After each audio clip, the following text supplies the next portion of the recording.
Good morning, everyone. Welcome to Vitalyst Health Foundation. My name is Melanie Mitros. I'm the Director of Strategic Community Partnerships here at Vitalyst.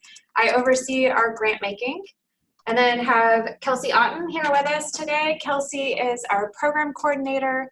She's a lot of the magic behind the curtains that really helps all of us keep things in line and stay on track with things. So if we're following through, it's probably because of Kelsey.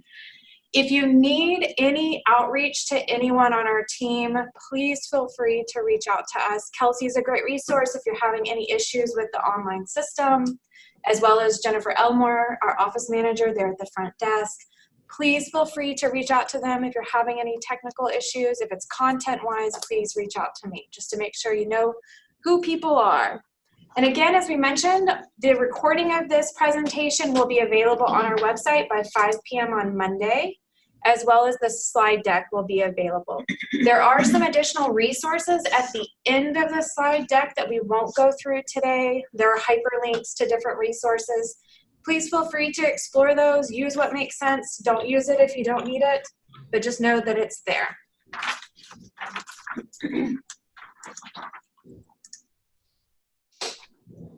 All right, so for many of you, Vitalyst is a familiar name. Our vision and mission have not changed over the last almost 25 years. The only small change we've made to our actual mission statement is changing the order of 3 little words. If you've known us a long time ago, you've noticed it used to be to inform, connect, and support. We very intentionally, a couple of years ago, made a shift that now it's connect, support, and inform. And we feel like that's a really important distinction for us because our first priority is connecting. Connecting partners, connecting groups, connecting folks together. Our second priority is support. How can we support, whether it's financially or resources, or it's just time or connecting people? And then the last is inform. We don't hold the answers. The communities that are being served by this work hold the answers. We're here to connect and support, and at the very last lens, inform if necessary. So as a convener, a framer, and a catalyst related to key health initiatives here in Arizona, we have 5 priority areas that we work in. Our first is access to care and coverage. Our second is healthy community policies. And the healthy community policies is a lot of built environment work. The food systems, the road structures, literally the paint on the road can have an effect on the health of a community. That was one of the things that I had no clue about when I first started this job. Also a lot in transportation in that area and housing. Our third goal is increase the capacity and effectiveness of leaders, organizations, and coalitions. We know that this work takes all of us. Our fourth goal is to cultivate collaborations and innovations that leverage elements of a healthy community. And the fifth goal is increase civic participation for inclusive decision-making to advance health equity. That fifth one is a relatively new one. It's been around a couple of years, but you can definitely see where that fifth goal is critical to absolutely everything else that we're doing. So I know you noticed that the name of the grants have changed, right? They're no longer the innovation grants. We now have 2 different structures of grants. But that being said, it takes change or doing something different to accomplish a systems change. We truly believe that the backbone of that type of new beginning is innovation and collaboration. Nothing happens as a single person. It takes a group. It takes a lot of people and organizations moving an initiative forward to create a systems change. So we do still very much believe that collaboration is core to this work. All right, so we're gonna walk through the qualifications. These qualifications are the same for either grant structure, Spark grants or the systems change grants. Need to be an Arizona-based nonprofit serving Arizonans. If you're working through a fiscal sponsor that's an Arizona nonprofit, that's fine. We have no issues with working with fiscal sponsors. You do not need to have a certain amount of time as an organization or a certain budget to apply for either one of our grant structures. Only 1 letter of intent per organization. This is different than what we've done historically. Historically, we've allowed like university structures to apply 1 per department. It gets a little hairy when we have 8 to 10 that end up coming from 1 university. So we're really going to try to stick to 1 LOI per organization. You can definitely be a partner on more than 1. That happens a lot. Actually, I think we have 3 or 4 current grants that have university partners as evaluation partners. So just know you can be partners on more than 1, but you can only be the lead on 1.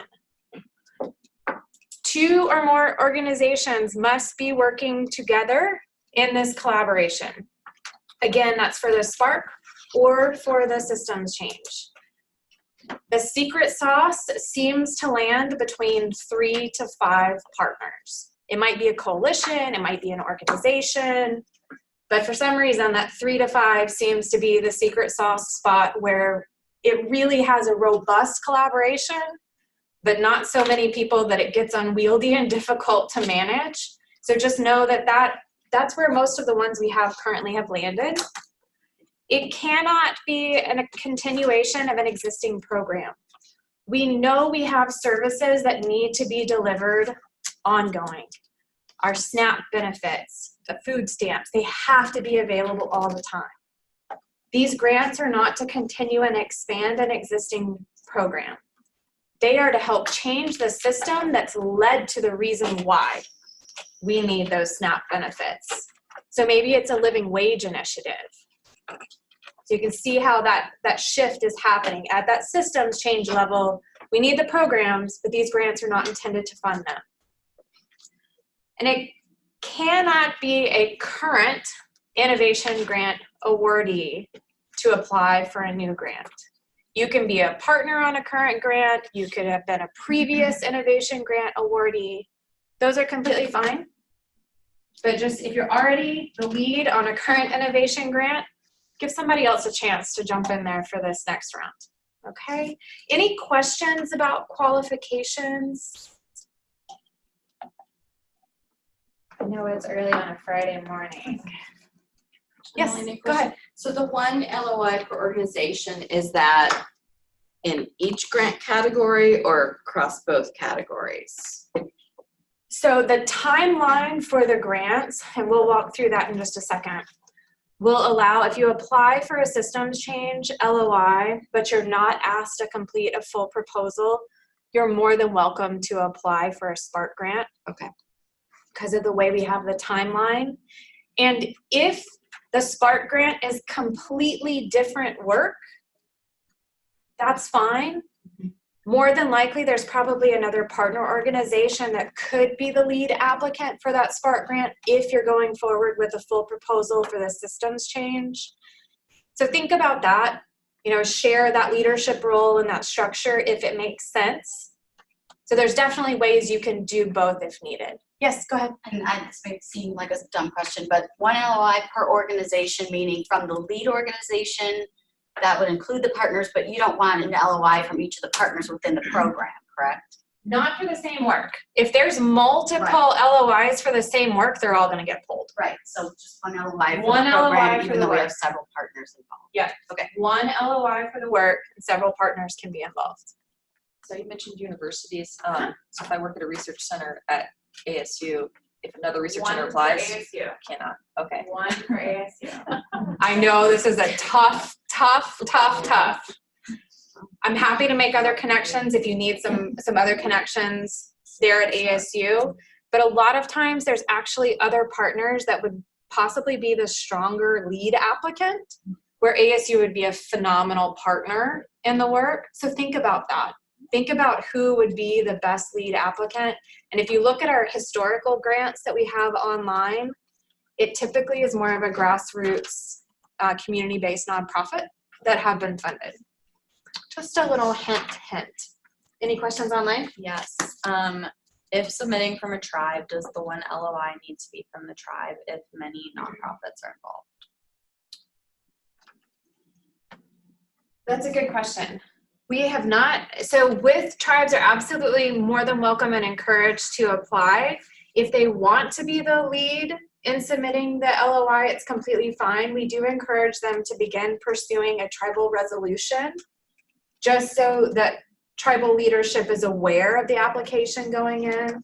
They're more than welcome to also be a partner in another application as well. So it's not a either or, it's fine for them to do either way. Any other qualification questions? All right, we'll keep moving along. Okay, so this year we do have 2 grant cycles. It's exciting because historically we've only done the innovation grants. If you didn't get through on the innovation grant, that was it, you're over, we'll see you next year. So we're really excited from feedback from our current awardees as well as previous applicants. There were so many times there were things that were a great spark of an idea but weren't quite ready for the systems change. So this is a way for us to be able to make an investment in building that collaboration, building that partnership. We're anticipating that those will still be paying for people's time to come together, consultants, partners, employees, whoever that might be, to come to that final idea. If you want to reapply, then for a systems change through us the next year, great. You don't have to. It's fine if that Spark grant leads to somebody going forward and applying for a different grant, not needing a grant, figuring out maybe we're not the right folks to do this work. All of that's fine. We're just looking for that investment in the partnership and the collaboration that's moving towards a systems change.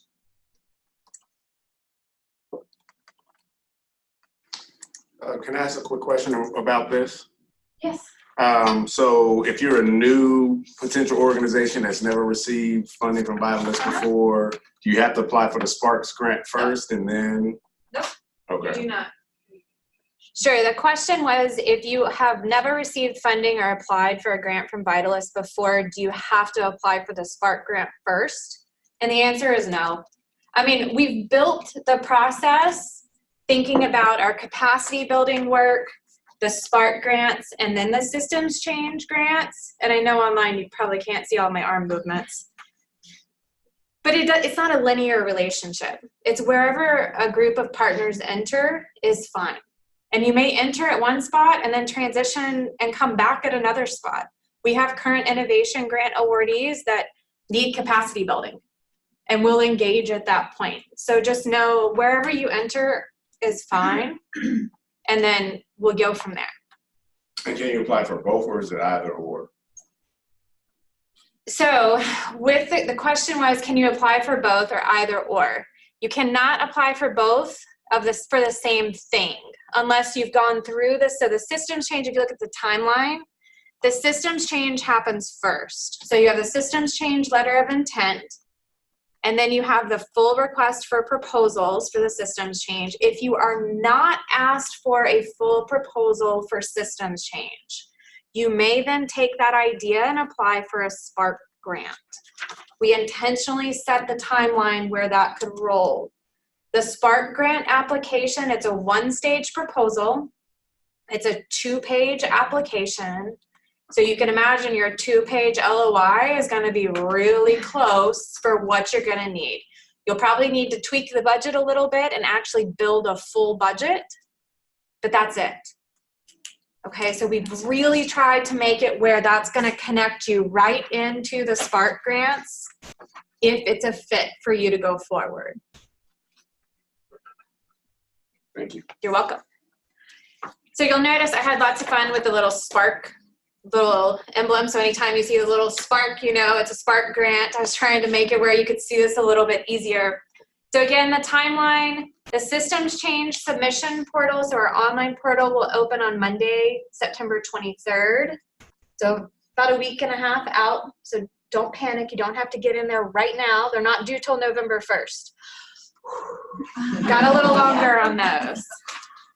So the systems change invitation to submit a full proposal. We will actually get those invitations out in early December.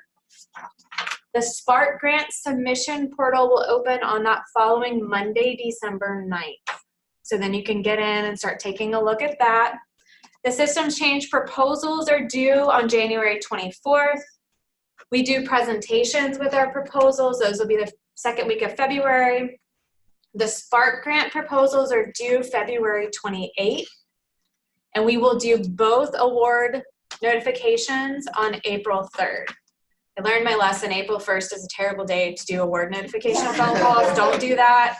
Do it on the 2nd, do it on some other day, not the 1st. So it's a quicker turnaround than we've had in the past. You'll notice the systems change grants are actually due 2 months later than what they were last year, but our award notification is the same. And those Spark grants, we're trying to get those turned around as quick as we can. So once we get a letter of agreement signed, those awards are in place. So just know that it's a pretty quick term. All right, a little bit more about Spark grants. Anybody surprised by the fact that systems change takes time? It just takes time.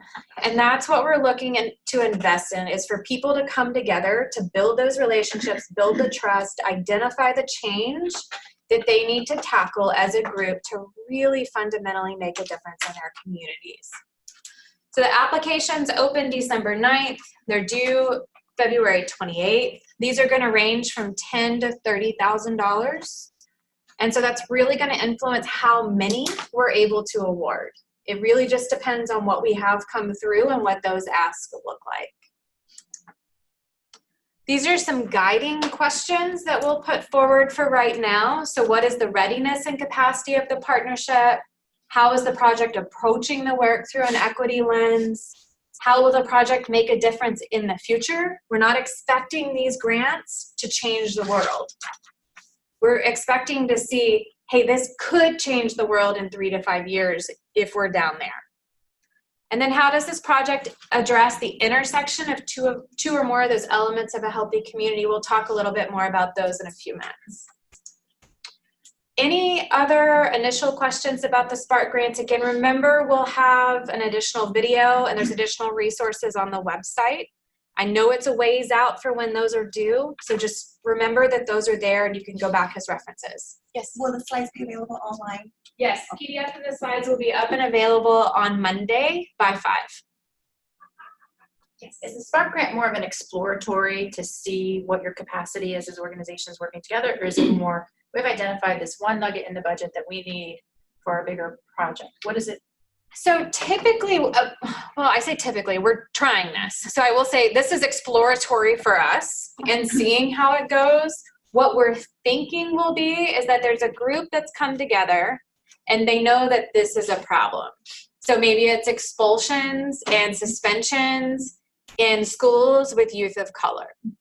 They're not quite sure what needs to happen, but they know there's a problem over here and you've got a group that's already together.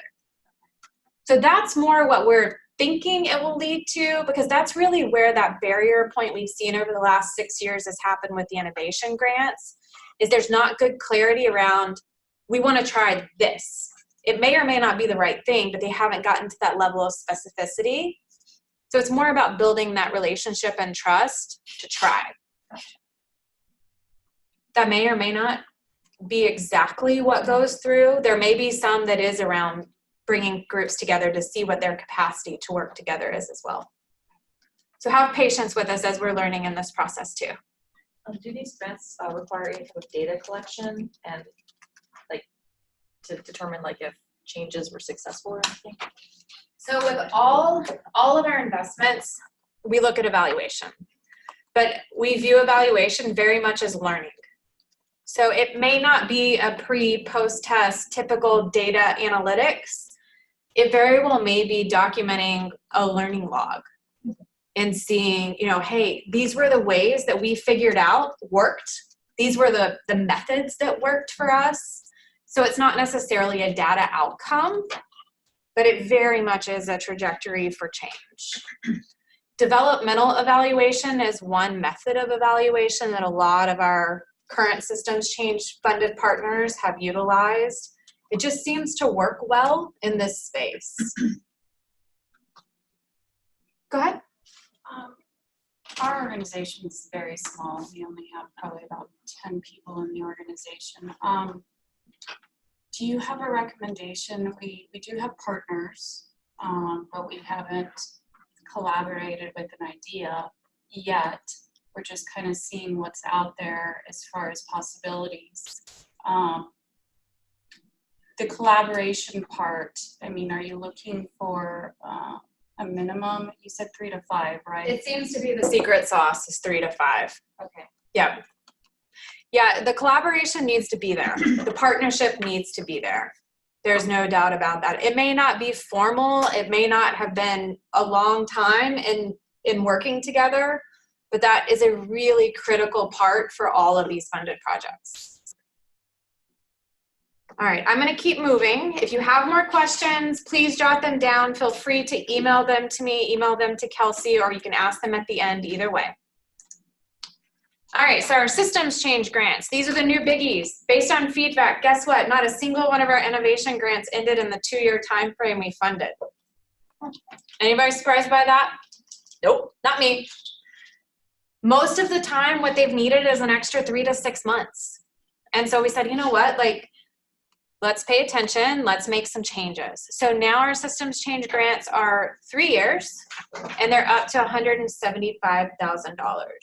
Not per year, but $175,000 total. But really trying to be responsive to the needs. Systems change takes time. So these grants are designed to catalyze collaborative work that transforms a system to improve the health of our communities. I would highly recommend checking out the web link that's on this slide. The next 3 slides will actually walk through one big slide that they have. This is from a developmental evaluation toolkit. I think they just do a really nice job of explaining seeing a system and then seeing where opportunities to change a system lie. So structures are institutional forces that shape the pathways. They include policies, laws, regulations, funding flows, resource allocations, knowledge base, culture and norms, standard operating procedures. All of those things sound like things we want to change in a system. Absolutely. So they form the institutional context which pathways function through, and they influence the ability of individual and organizational actors, us, people like us, to build and maintain effective pathways in that system. So you can see where we use that example of if we had expulsions in a school and suspensions in a school, we particularly started to notice it was youth of color that were having expulsions that were occurring. That's our population. Now we've got to figure out what are those institutional structures that are preventing them from building capacity and connections for better outcomes. So you can start to see where those pieces fall into place. So with those structural barriers, you can see where there's adverse incentives that might be there. How do you change those? Undesirable constraints or limited opportunities that would absolutely impede capacity and impede connections. I use the example of my husband a lot. I should probably give him a heads up that I've used this example so many times. He'll be all right with it. He's a high school teacher. He teaches credit recovery classes in Phoenix Union High School District. Well, for the first 2 years that he taught, he was adamant that if kids were late coming to his class, he shut the door. Like, nope, you're late. This is district policy. It drove him crazy. Do you think it built any capacity or connections with those kids? What do you think it did to the learning environment? It was absolutely detrimental. Over the last 2 years, you know what he does now? Hey, I'm glad you're here. Come on in, get started. Hey, glad you could make it today. Hop in, let's get started. Well, guess what happens now? Kids come to his class early. They help him set up the classroom. Hey, coach, do you need something? I'm here. Can I help you with something? He just increased his capacity and exponentially increased the connections in that classroom. Those kids to him and those kids to each other. That's not quite at the level of a systems change, but you can see how that impacts down the line for those individual outcomes by changing a behavior, increasing connections, increasing capacity, and moving forward from there.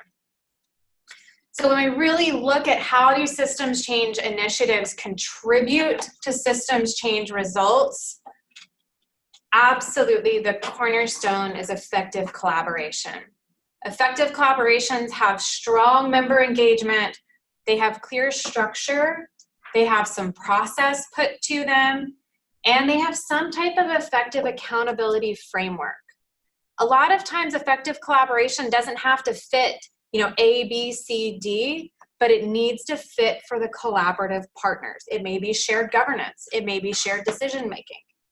But whatever that structure is, everybody's on the same page. They know what is going on in that collaboration.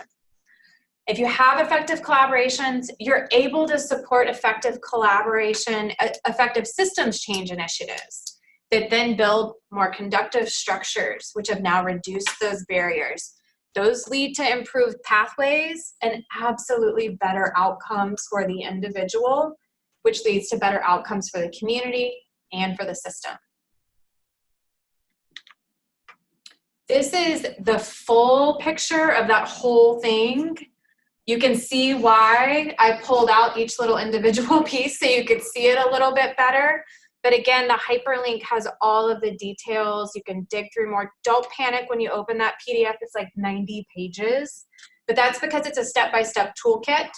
I think this is on like page 2. So if you get through the first 3 pages, you're golden. All right, so with these systems change grants, we're really looking for them to increase capacity, to identify and address issues affecting community health, strategically leverage infrastructures using an asset-based approach, improve environmental, social, behavioral, or health infrastructures, or create a sustainable solution to a problem being addressed that endures after the term of grant funding. So that's really that systems change piece. That if you're successful, that new policy or practice or process is there. It is going to change that system going forward from there on. All right, now we're gonna get into the nitty-gritty of what to include in your LOI. I'm gonna walk through these. You're gonna have the full slides on them. So by definition, a systems change is one that is fully sustainable and not connected to grant funds or external expectations, but rather an organizational or cross-system priority to new policies, culture, communications, or practices. You can see that distinction between program and a systems change. Programs are critical. They're not systems change. We want to change the reason why you need that program in the first place. So get as far upstream as you can in those solutions. We're looking for those solutions to be at any level. They can be local, they can be neighborhood, they can be community, they can be state. We've even had some that have ended up rolling up national. We don't expect you to change the world with a $175,000 grant. We've had some that have just been the right time for the right thing, and it's gone national. So it may happen, but just know it's not an expectation. We are looking for that direct impact here in the state of Arizona. So with systems change process, these are great questions for your team to walk through together. Who are the different players in this system? What are their relationships? What's the power dynamics? Who's holding the power and making the decisions related to this? Are the people being impacted the ones absolutely in the team, driving the solution, driving the change? What are the reasons that this status quo exists? Why do you need to change this system piece? What's the readiness or capacity for a system to change? So we have one project right now, Sonoran Prevention Works. They're working with several partners on state level legislation around needle exchanges. Do you think the timing of that would have been right if they put that forward 5 years ago? Probably not. I mean, it would have been dead in the water, probably dead in the water coming through our grant process. We weren't ready to embrace that. But as a community, there's a clear need. As an organization, as a state legislature, the timing is right. So think about that related to what you're proposing. How can you learn about what is working and not working in the current system and how that change is evolving? And is there a clear understanding of human dynamics? Our legislators, our decision makers, our community members, we're all people. That human factor has to be in there. because it is people that ultimately change the way a system works. All right, equity. Equity is the work. It's the way we do the work, it's not an outcome. Okay, so equity is not the outcome that we go and we check the box. We achieved equity, we're good. It's the way you do the work every day. Every decision that's made, every action that's made. It's an equity lens that you're applying to the work. With that being said, I think this graphic does just a phenomenal job of showing the difference in equality and equity. Great visual representation. Everybody's seen the one with the fences or the walls. I'm like, we need something active. So I was super excited when Robert Wood Johnson put this out in 2017. It's just a great depiction of we need to make sure we're fitting the need for the community, which the community should be the one then telling us this is the need that we have. So making sure that there's alignment in that process.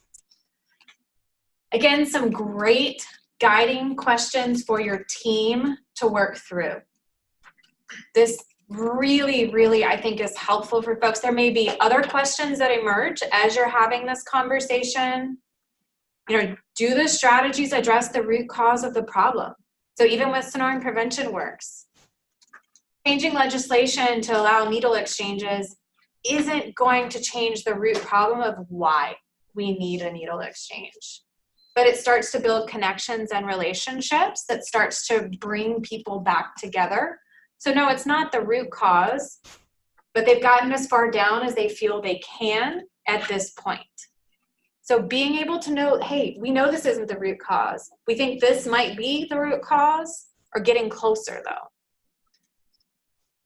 And then will strategies be culturally relevant to the community members or groups that we're trying to serve? Again, shift that service that it's doing with, not doing to or for, making sure you're working in tandem with the community. All right, community partners. Absolutely critical on any of our grants. The primary applicant must be an Arizona-based nonprofit or fiscally sponsored by an Arizona nonprofit. Partners can be any combination. They can be coalitions, they can be groups of people, unstructured groups of people, organizations. That's fine. You need to make sure you clearly identify your partners and make sure your partners know they are partners in the work. Please make sure they know that they are included. You do not need a letter of support at the letter of intent stage, so you don't need any letters of support at this stage. We do letters of commitment at the full proposal stage, and they're a little different than a letter of support. We want to know, what are you committing to do? What is that organization committed to contribute towards this work, short-term and long-term? A couple of things that we think are important in partnerships. They definitely are not the end-all be-all to partnerships, but some that we feel are important. Meaningfully engages the key stakeholders. Share ownership and decision-making. It's not a parental-child relationship. It's a shared decision-making model. Creatively use existing resources. Please use an asset-based lens. Our communities have amazing assets. So let's use that lens. And then collectively practices testing and implementing. With systems change, I guarantee you it will not go the way you think it's going to go. You may still get to the outcome you're trying to accomplish, but it is not going to go A to Z. It's going to go A to F to A to X and back and forth all over the place. Be prepared for that. That's where those learning logs really come into hand. Hey, this process worked. Oh, that process didn't work. So maybe we need to try a different approach. Okay, sustainability. This is where that project versus program comes into play. If we're talking about SNAP benefits, that's going to have to be there in perpetuity. We're always going to have a need for something like that. But if we tackle a living wage initiative, that has a clearly defined start and end date. We may not be successful, but we have a clear start and end date. So discuss sustainability in the context beyond the grant.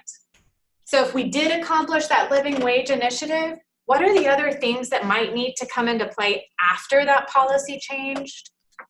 Would it be rulemaking process? Would it be getting businesses on board and what technical assistance they might be? Not that you're going to do that work, but just that you're thinking, what does that look like beyond then? And then, of course, making sure that we talk about health outcomes. We are a health foundation. You do need to have that lens to the work, but I can promise you almost everything that we are doing in our communities has a health implication. So it's just making sure you make that connection very clear. It can be identified as a health disparities language if that's helpful. So that if we're talking about the school system and we're talking about expulsions and suspensions, we have a disproportionate number that are youth of color, particularly male youth of color. So the male youth of color then would have lower graduation rates, which we know graduation rates have an impact on health outcomes long-term, employment ability, transportation ability, housing ability. So make that connection to those health outcomes. There's plenty of data and information out there to make those connections. Make sure you've clearly identified the population that you're working with and any of the mechanisms that you think might be affecting it. So that pathway I just talked about, the expulsions, job opportunity, housing opportunity, we know those have direct impact on housing. As we all know, our health care, actually going to the doctor, is only a small portion of our health. Makes sense. Most of us spend we only spend 8 to 10 minutes with our doctor. So you think about there's so much other time and other environments that you're in that have an impact on your health. Anybody ever tried to talk to their mechanic about social determinants of health? So now you know why we have Elements of a Healthy Community, why we embarked on that initiative of Elements of a Healthy Community. How do you bring the language to where it needs to go? Rather than try to change people to understand the language, let's change our language. And so that's where the Elements of a Healthy Community come into play. All the same things. If we're talking about that example with the school district and expulsions and suspensions, well, that's the education system. But then what other implications does that have? That absolutely is connecting directly to social justice. It's absolutely connecting to social and cultural cohesion and very much connecting to kind of second tier housing, transportation, employment. We don't expect a project to touch all of these, but have really good clarity around what are the direct connection pieces with what you're working on. Because it will definitely connect at least a couple, if not 3 to 5 in that range. But just take a good look at it. We don't expect it to address everything. All right, the budget. As I said, between $150,000 to $175,000 over 3 years. We want that budget to be consistent with the work, of course. You can split up your years however it makes sense. Sometimes we have ones that are front-ended, sometimes they're back-ended. Whatever it needs to be for the work is fine. For the letter of intent, you need a couple of sentences. We're requesting $175,000. These are the types of things that funding will be used for. That's all you need to include. Not a full budget at this stage, just a general overview of what you're expecting. We do fund up front. So your first year award will be paid when the signed grant agreement is in place. If you have $50,000 for your first year, as soon as that signed grant agreement is in place, we fund the first full year up front. When you turn in your first year report, we fund the second year. When you turn in your second year report, we fund the third year. We're all working nonprofits. Working capital is a challenge for all of us. So we want to make sure that you have the capital up front to be able to do the work and not have to worry about that going forward. These are the types of things funds are used for. People, almost always with these grants, it's people. People are what change systems.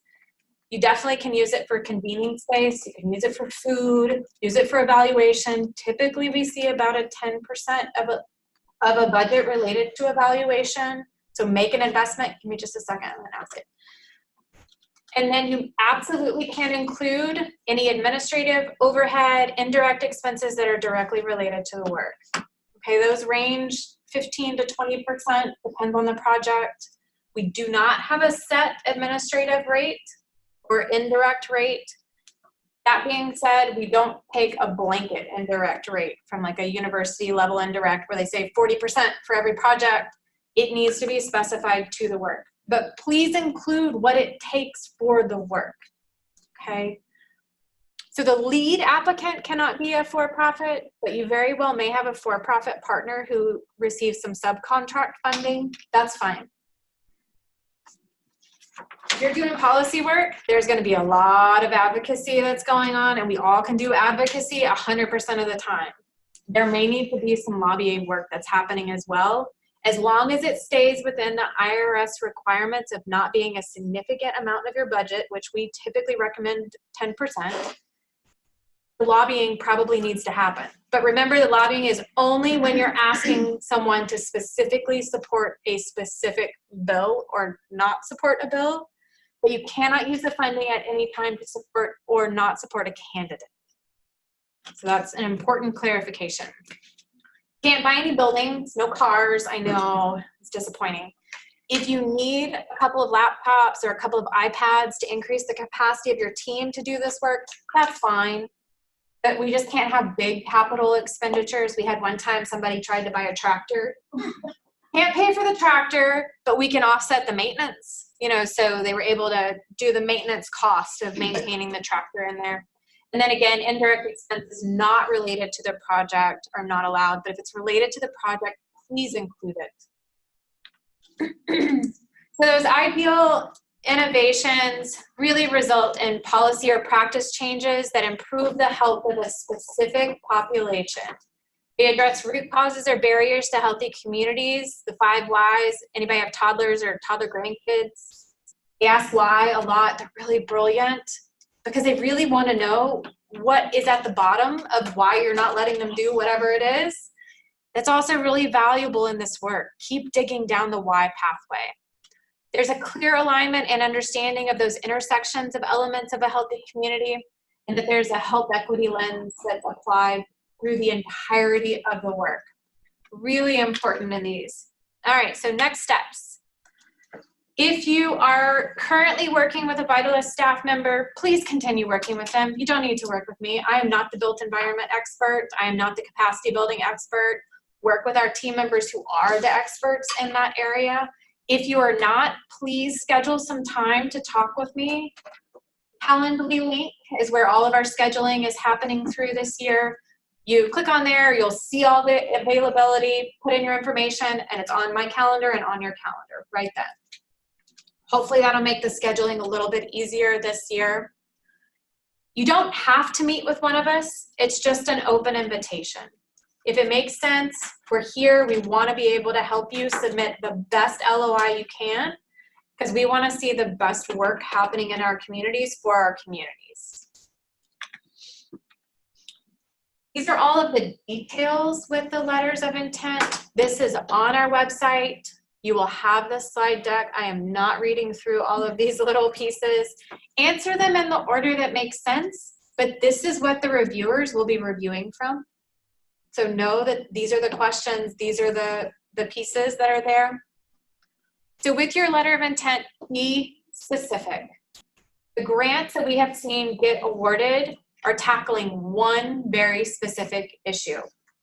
You're not going to change the world with one of these grants, but you can change a piece of a system that may have a really great impact. Use the feedback from Vitalyst staff. If they're really strongly recommending you go at it from this approach or possibly approach this partner or possibly not apply, it's probably a good recommendation. So, I mean, we do those very intentionally. Again, we want to see you be successful because that's better work and better support for our communities. Only one LOI for the lead organization. They're due November 1st by 5 p.m. Arizona time. And then we do the notifications by December 6th. So you'll get a letter and an email notification for those as well. We have an entire guide, instruction guide. The entire instruction guide is 1 page, so don't panic. It's a step-by-step screen grab so you can see how to walk through the online system. Please use 12-point font. You get down in that 11, 10-point font. It's really hard to read, especially when we have 100 of these coming in. You're welcome to use single spacing. Please don't use the 0.5 spacing. Again, it's really hard to see. Then I start questioning glasses on, glasses off. I'm not sure which one works better. And then we have a lot of different file types you can use to upload your LOI. If you need a different file type, just let me know. Send me a quick email saying, hey, can I submit it like this? And we'll get it taken care of. It's not a problem on those. Again, just the systems change timelines. You've got it in another spot to take a look at it. And with both of these grant structures, we do engagement after the funding. So if you are awarded a grant, we truly believe we're investing in the people, the organizations, and the collaborations long-term, not just the project. So that investment in time, we pay for time and we pay for travel, so you don't need to factor that into your budget. Those are separate.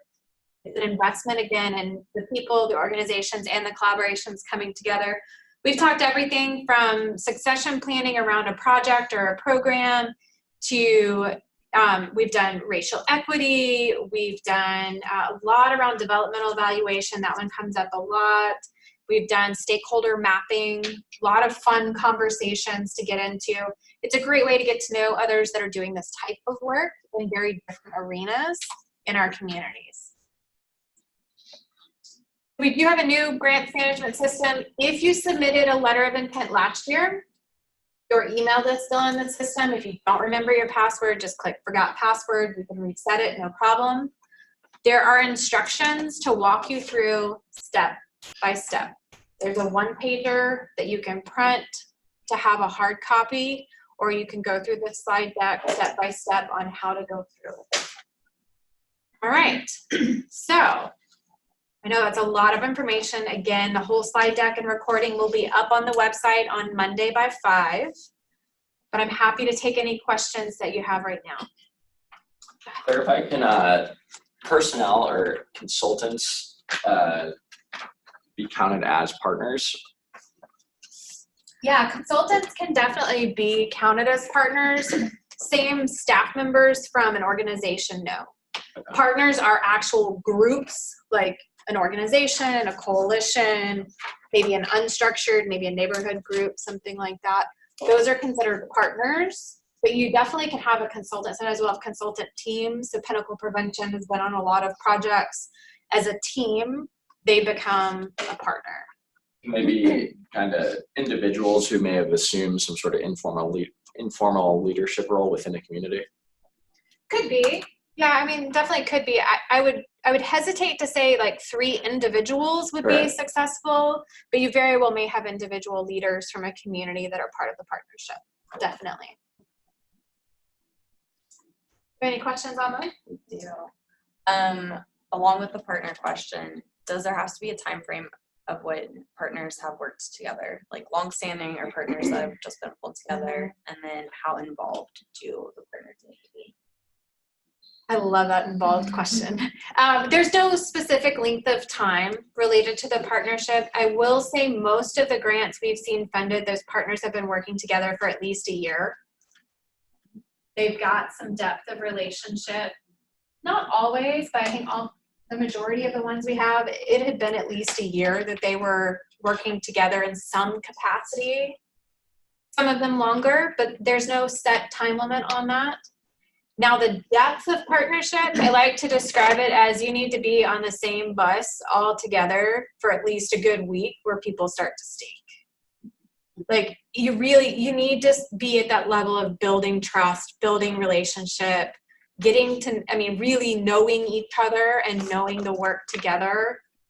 So it's not a superficial relationship. To do this kind of work, it needs to be a true partnership on the same bus, going to the same place, and you've gotten past that 3-day mark of where stuff starts to stink. One other partnership question, can a partner be a faith-based group? Of course, yes, of course. So partners can be any structure. And then for the nonprofit status, for the applicant organization, it's any organization eligible to receive a charitable contribution, but it's not only the 501c3 structure. Faith-based, government, cities, all of those fit that bucket of eligible to receive a charitable contribution. And partners can be for-profit too. We have some that end up with for-profit partners. We are affiliated with the labor union. Uh-huh. What about board members in our union affiliates? Would those be considered partners? Or is that members of the same? So the question is related to board members. If board members are representing their individual organization related to it, then maybe related to partnership, but not as individual members of a board. Because that board is the structure, so that board would be the partnership. And if there's like really specific examples, I'd encourage you to hold those for our individual conversations. That way we can kind of pull through the nitty-gritty details of it. But the partner piece is important. I mean, it really, really is important for this level of work. Are you looking for that importance and level of ownership? Are you looking for partners to be in the budget, that they're receiving financial components of this grant as well, not just the lead organization? So I will say we do not have a requirement for the budget to be shared across organizations. I will tell you, we have not had a single project funded that has not been shared across the organization. You're looking for one, which is a We don't have, no, that's up to the group. I mean, you guys need to decide what you need for your team to do this work. That's not us. We can't make that decision for you, but I will absolutely tell you there has not been a single project funded that the funding is not shared across the partners. Any other questions on that? Yeah, just to feedback on that. Does it have to be distributed in a certain way? Does it go through the lead organization and paid? So we only fund the lead organization. So we write one check, but that's where, you know, we talked about those kind of terms of engagement for that partnership, shared governance, folks knowing what's going on related to each other's work. That's where it's so critical that there's trust in that lead organization holding the funds and then dispersing the funds. Are you able to provide us with a list of organizations interested in potentially applying so that we can connect? No, we are not eligible. We are not able to provide that list. I don't even know where or how I might gather that list. I really, you know, at this juncture, those partnerships should probably already be formed. You should be really at that point of refining your idea, or maybe you're refining between two ideas that could be an approach for solving a problem.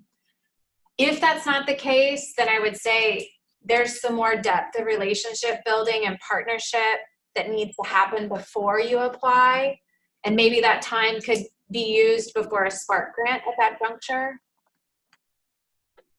Any other questions in the room?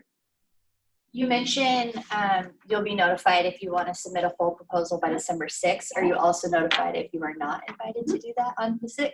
Yes. Okay. We do all notifications on December 6th. So with the online system, you'll get an email notification.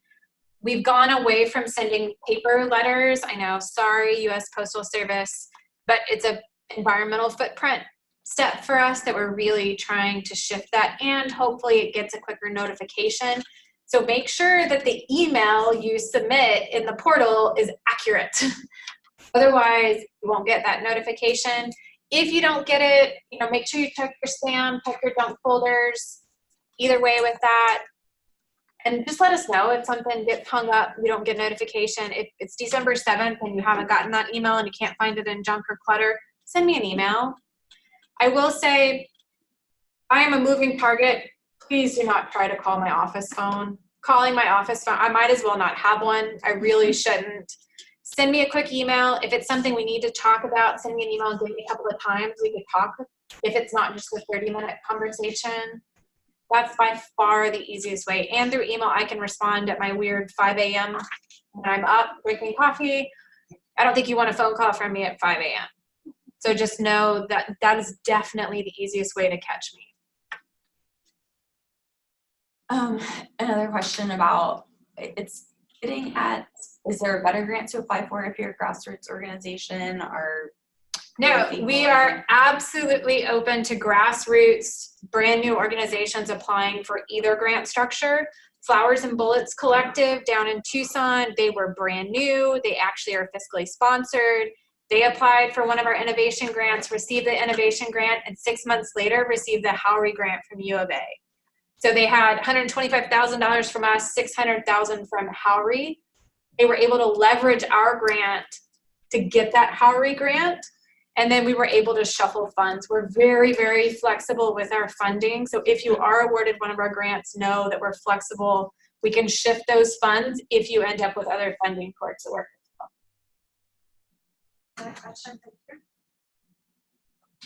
Is this an invite-only grant process, or is anybody able to apply? Wide open. The LOI stage and the Spark grants are completely open.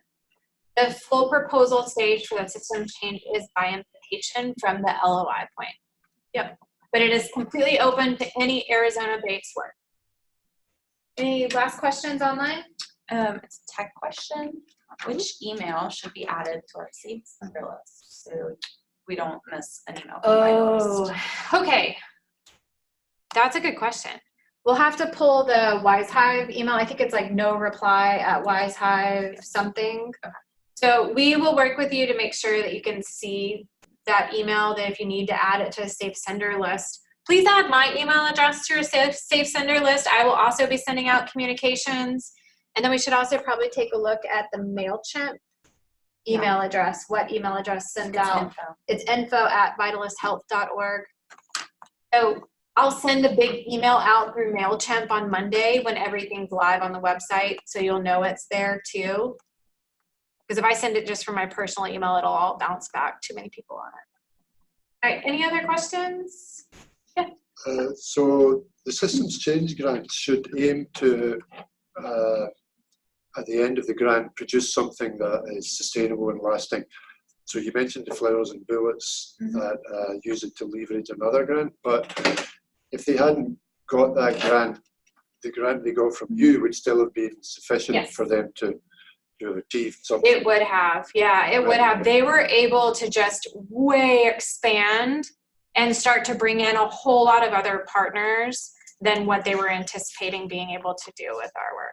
Yeah, but the grant, the systems change grant, though, should be pitched at being a start and an end in itself, and not attached to, not a stepping stone to something bigger. Well, it may be a stepping stone to something else, just not a continuation beyond. Right. Right. And that's where the policy change or practice change or process change really comes into play, because once you've established that change, it's there. So our Chandler Fire Department 2 years ago received a grant. They're the crazy ones with like 15 partners. I don't know how they do it, but it works great for them. But they received funding to implement a change in the way our firefighters are trained related to behavioral health response. So they developed a crisis support training. There's different tiered structures of it. Their goal was for that to become part of the standard training for firefighters in Arizona. They did Arizona Fire School last week, where every new recruit that's coming through is now being trained in that curriculum as part of fire school. So they accomplished that set. Now, there's going to be stuff they're going to have to continue to update and those kinds of things, but it's there, and it's a permanent part of that structure. Any final questions? Again, it's not the last time you can ask questions. Please feel free to send emails, send them to Kelsey, send them to myself. We're happy to answer any of them. We even review LOIs as long as I get them before the week before they're due. Please don't send them to me that Friday morning and expect me to review them. But if I get them the Friday before, I would have been able to read through them, and I'll read through them for like high-level context. So know that we really are here to help you succeed. We want to see you succeed in this. All right. Thank you, everyone. Have a wonderful day. Thank you.